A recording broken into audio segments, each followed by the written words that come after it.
I'm gonna go inside the central hall. We're gonna find and show you what is the coolest stuff to me. Let's go. We're going cool hunting here at CES 2023, so I had to come to TCL's booth because I've seen them over the years, their products evolve, and when we talk about augmented reality and AR glasses, I have not seen a model with this form factor that gets us closer to that holy grail of actual glass frame. So I'm here with Dong Yao, and I'd love for you to tell us, what you're doing here and what the Raineo X2s can do. Yes, definitely. So Raineo X2 is the world's first AR glasses to have realized full color binocular displays on a micro LED and optical waveguide glasses. So what does it mean, right? It sounds pretty complex. Micro LED and optical waveguide is a unique technology that we use to ensure that the lenses are transparent. You can see through, but at the same time, there's text displaying that you can see. And also, it's as thin as possible to look just similar like normal eyeglasses. Many other companies, they try to use this technology to realize AR technology, but only Raineo X2 has realized binocular full color display. Apart from the display breakthrough, we also have very powerful features in these glasses. So we can do auto translation of multiple languages. So just imagine if you wear it and you travel to a new country, just say China. You don't understand Chinese. So when people speak to you in Chinese, it will automatically pick up their voice and translate it in real time. So the top subtitles in English will display on the glasses. So it just feels like you have you have an interpreter. Yeah, right in your glasses. And we've seen kind of pre-made 3D rendered ideas of what you're talking about translation, but this is a physical product that at the moment is actually able to do it, correct? Yes, you can try it on, and you can experience it on your own. And apart from that, it also has its own mapping system. So it can do navigation on its own. So when you're like cycling or walking in the city and you don't know where to go, it will identify nearby landmarks near you. And it will show the names of the landmarks for, say, LVCC. So if you're new to Las Vegas, and show you, oh, you're near the LVCC. So that's super convenient. You can also take photos with it with just one click. And then the photos can be downloaded to your phone in high resolution. And you can also play music at the same time. What can these things not do? I mean, that's amazing. Now, the battery, is the battery stored within the iFrame? Is that correct? It has its own battery. So it's 590 mAh. Okay, what is that roughly battery life right now? What is that roughly about? Yeah, that's a good question. So if you do just basic functions like music playing, it can last for more than 3 hours. Okay. Yeah. And these, obviously, we've seen you guys develop and continue to streamline this product. Yes. When will this potentially be available and where? Yeah, so we will make these available first to the developer community in selected regions, let's say China and the US, in Q1. So we wanted to make sure that our product is very polished. It has many more features before we commercially rolling out. So we also want the developers to also give their input, maybe to create some more innovative features for us. And we also wanted to create that developer ecosystem. So we will make them available to developers first. And then we also aim to launch it commercially in the first half of this year. Oh, wow. So this is no longer a prototype. This is a go-to-market product. So see, a lot of times we see this crazy cool stuff at CES, but this is a coming, the Raineo X2. All right, so again, you want to see some of the coolest, hottest stuff here on the show floor. We're in LG's booth in the Central Hall, and behind me, the world's first wireless OLED TV. Now, if you know me, I'm all in on the OLED, the deepest blacks, the brainiest colors, the brightest contrast ratio as well. And what we have here, this is 97 inches, but what makes this special is you don't need to connect anything physically to this TV. The panel is here, but what we have over here is their Zero Connect box. Now this is a box that on the side has ports that allow you to connect your set-top box, your cable box, whatever components that you want to go directly into here. All it needs is a line of sight to the TV. And why is this gonna be a big deal? Well, we've always kind of talked about one of the holy grails is like, how do we create a clean image and transmit signals wirelessly? 4K, 120 hertz, supports FreeSync, VSync for gaming as well. So imagine just putting something like this, truly an easel, no wires whatsoever, OLED display, the Zero Connect box. This is one of those really cool things. If you're a TV junkie and you've always wanted something like this, you're drooling right now, and inside, I'm drooling. So there you go, LG's first wireless OLED TV.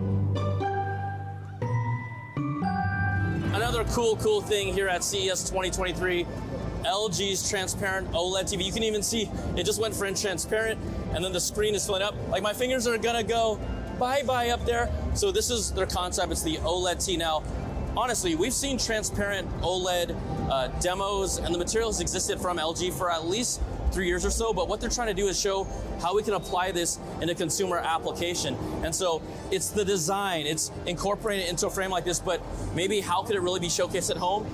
If you have something, and we'll show you where there's a Best of CES award there, where you can showcase something, layer visuals on top of it, and also kind of create an open space. So this is, yes, is it eye candy? Does it have any kind of retail consumer purposes? Maybe. They also told me that they can make this panel as large as 83 inches, 77 inches. This is just a 55-inch demo of LG's OLED T, which is their transparent OLED TV. So if you look here on the side, you'll be able to see it's like a thick chunk of glass, right? It's thicker than normal. All the components are actually in the bottom, in the base.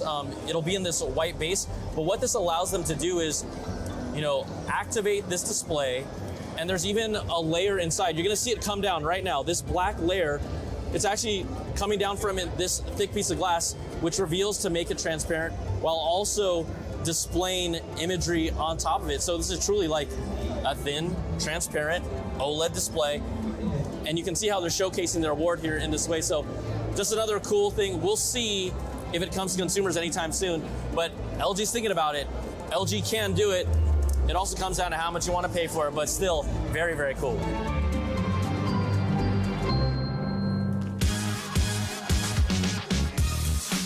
All right, we're here at BMW Showcase at CES 2023 now. We were here last year, and we saw what Dr. Stella Clark and the team have put together, but this is a whole new thing that we've got going on. This is the BMW iVision D with e-ink, but I'm seeing colors here. Yeah, I'm seeing yeah, colors. You're not blind. You're seeing colors there. I think you asked me last year, are colors possible? And I think I told you, theoretically, yes. Now I'm telling you, practically, yes. I mean, this looks like a yes to me. It's a double yes, yes. Absolutely, absolutely. It's full color. So we've gone from black and white to full color. And yeah, we're not taking just the black and white Kindle material, but we're taking a very new material, the Prism material from e-ink. It's really months old. Wow. And we've worked with it very intensively over the last month and created this. What I also noticed here is, you know, when we saw the first representation of how you had put e-ink on an existing car, the seams here, I mean, it's a lot more clean and manufactured. You know, this is a concept, obviously, but just even the crafting of this is a lot different. Absolutely. And that actually, there's a story behind that, or a technical reason for it. So with the iX Flow, it was quite a curved car, and we really needed to get the material stretchy, and that was a great solution for the iX Flow. In this car, or with this material, what we found is that this material was very difficult to work with. So whenever you cut this material, which you need to do to get it on a car, whenever you cut it, you know, or you laser it, then you're risking shorts between layers. There are conductive layers here that they're not allowed to short. They have to stay electrically isolated. And that's particularly hard with this material. And we found that if we cut too much, we short too much. And that's why the optics here look the way they are. It's a technical necessity. Wow, and I've noticed also just when you talk about this is a completely, it's actually, I know it's obviously color, but it's technically like a completely different technology. I would say it's totally different. The color changing layer itself is totally different. The top and the bottom electrode layers, that's similar to black and white, they're similar. But inside the color capsules, you don't only have black and white, but you have, you know, multiple colors in kind of CMYK fashion. I mean, this is like, look at this, pink, it's like pop in with like neon. With the colors, we talked about different patterns. This is right now running a program. Can you talk about maybe some of the different styles or things that you can actually do with this car, and even the wheels itself? So we have 240 segments on this car, including the rims. Each rim has 15 segments on it, and that's the resolution of the car. So you can switch this guy or any of the 250 segments individually to any color you want. So that defines first the resolution of it. And we have 32 possible colors. So that's how we can play with this. And not only that, what we also animate is how the optics of the transition looks. So we want to make it look aesthetically pleasing. So, we time offset, with software, how the animation looks. So you see different things going on here. You see swipes from back to front. You see kind of stripes going out. So we tried to make some aesthetically pleasing patterns so the actual switching itself looks pleasing. I know this is a concept, but I think there's so many people that really, really want it, as a real thing. Are we close to that potentially being reality, or this is still just a concept? Like, how close are we for this maybe actually happening now? It's just a concept. I'm a very optimistic person. That's how we get to things like this. But if one is realistic, we do need years of work. We need to work on robustness. We need to do more tests. Automotive requirements are very rigorous, so that work needs to be done for sure.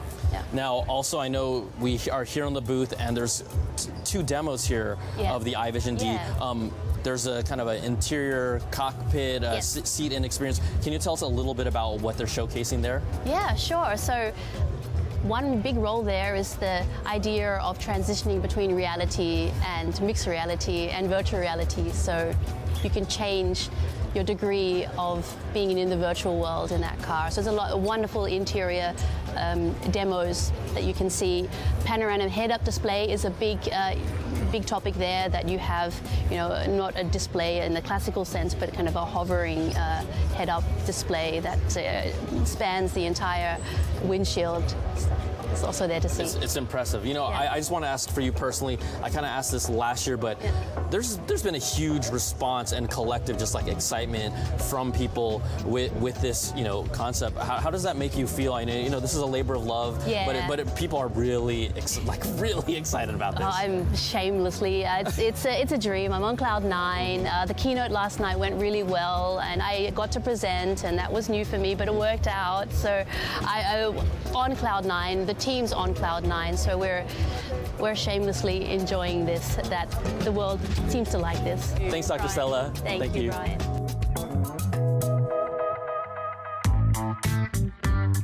All right, gamers, we're on the show floor. We're looking for the coolest stuff, and I had to come here and find this specifically for you. This is the Samsung Odyssey OLED G9. This is a 49-inch OLED display, 32:9 aspect ratio. So look, if I'm sitting here, I'm getting wrapped by here. It's an 1800R curvature. So you see this is a curved display as well. And this is using Samsung OLED. It's a QD OLED display, but you get that dark, deep contrast, those vibrant colors, 240 hertz refresh rate, so you're gonna get that smooth, buttery gaming.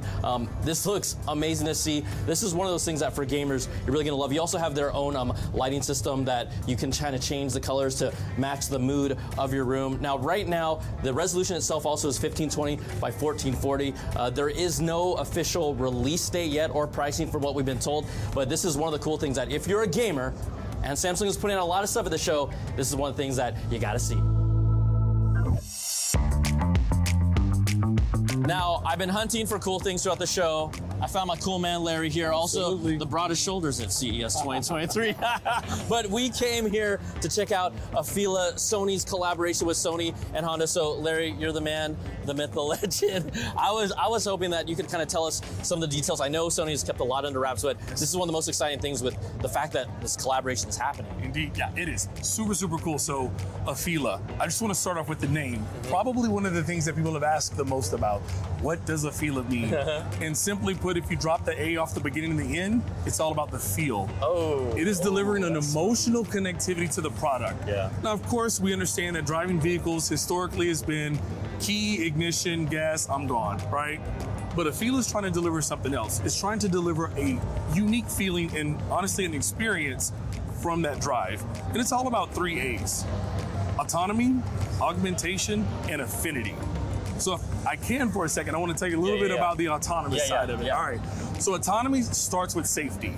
And when you start talking about EVs and autonomous driving, the number one concern that anyone could have is safety. Well, with Afila, it has 45 individual cameras and sensors all around and inside of the vehicle, which ensures you that safety that you're looking for. We're talking about level 2+ or even level 3 safety driving from an autonomous standpoint. Right at the top is the LiDAR, right on the hood, that bump, which delivers that kind of technological aspect that ensures that you know where you're going. Now, I don't want to ignore what's in the front, okay?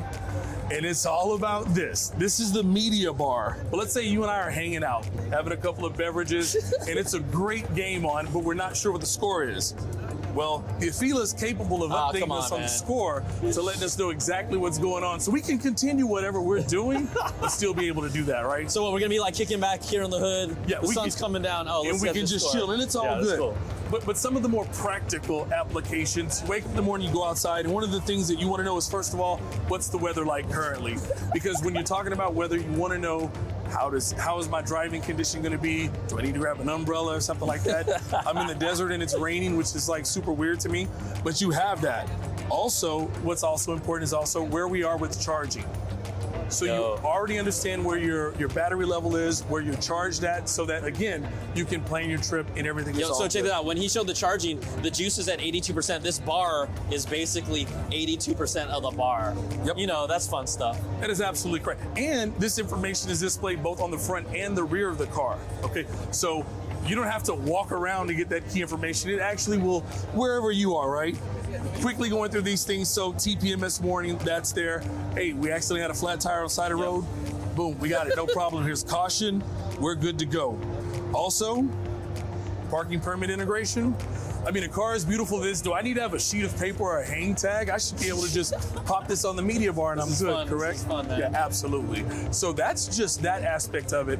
And that is just some of the ways that it's connecting to you. So of course, as I've talked about the sensors and the different cameras that are on there, you'll notice that here on the side mirror, it's a series of cameras that are there. Now, these are multi-purpose cameras, of course, one of which is to make sure that the autonomous driving experience is where it's at. But if you also notice on the side pillar, there's another camera.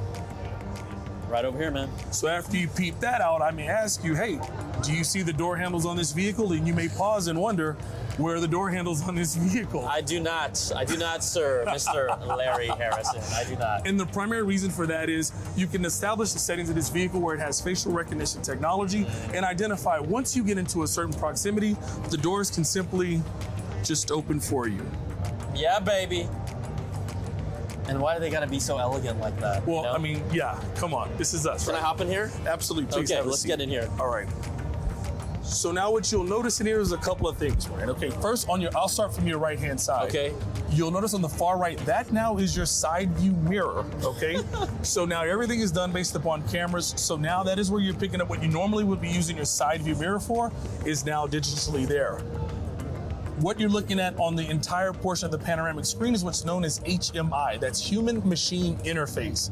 It is everything you could possibly want. Starting from the left, there's your music application. Music right here. You've got your nav system. Yep, right there. And it wouldn't be us unless we had the ability to play movies. You see, we're pubbing Spider-Man there. No Way Home. And you already know it wouldn't be Sony if we did not have the PlayStation integration. Of course, there's a PS5 controller here. You can play games in your car on this panoramic display, right? 100%. And that's what's cool about this. Like, even just looking at this, this is an entertainment system, like a true integrated system is here. And then the rear view mirror is camera based as well. Is that right? Camera based as well. That's correct. Yes. Yeah. Wow. And the idea of that is when you're achieving level 2+ and level 3 autonomous driving, that safety, now you can truly enjoy your drive even more so. All right, I'll close that door. Yeah, I'll get out of the way. Yeah, here we go. Voila. Just like that. I just told it to like close. But you know that entertainment, that in-cabin entertainment doesn't stop just in the front seat, right? Yeah. Because of course your backseat passengers shouldn't have to lean around and try to see what's going on. So in the back of the vehicle, you'll also notice that each side is equipped with its own screen. Now, what's truly interesting and truly cool about the Afila is we could be watching the movie in the front while the passengers in the back could be doing their own thing, enjoying music. But it is all about changing the experience. And I think that, going back to the beginning when I talked about a feeler, that feel element, that's where it's about. So, Sony and Honda working together, I thought that's what really stood out to me is these are two companies with really different expertises. Right. Forming a union, knowing that really how competitive the car market has become. Yes. And really, when you just see this, I know, this is not the finished model per se, right? We know that Sony has the Vision, is it the S2 car? Before this collaboration with Honda, before the separate companies came together and formed an independent Sony Honda Mobility, Sony started off with our prototype Vision S and Vision S2. What you see here is what has allowed that timeline to be shortened from R&D to actual delivery, because we've taken what started with the Vision S, partnered with Honda, created that partnership, and bring forth the first prototype. Yeah. But when you look at that partnership just beginning in 2022, and we're talking about ordering vehicles in 2025 and delivering spring of 2026, this has been a fast-tracked, innovative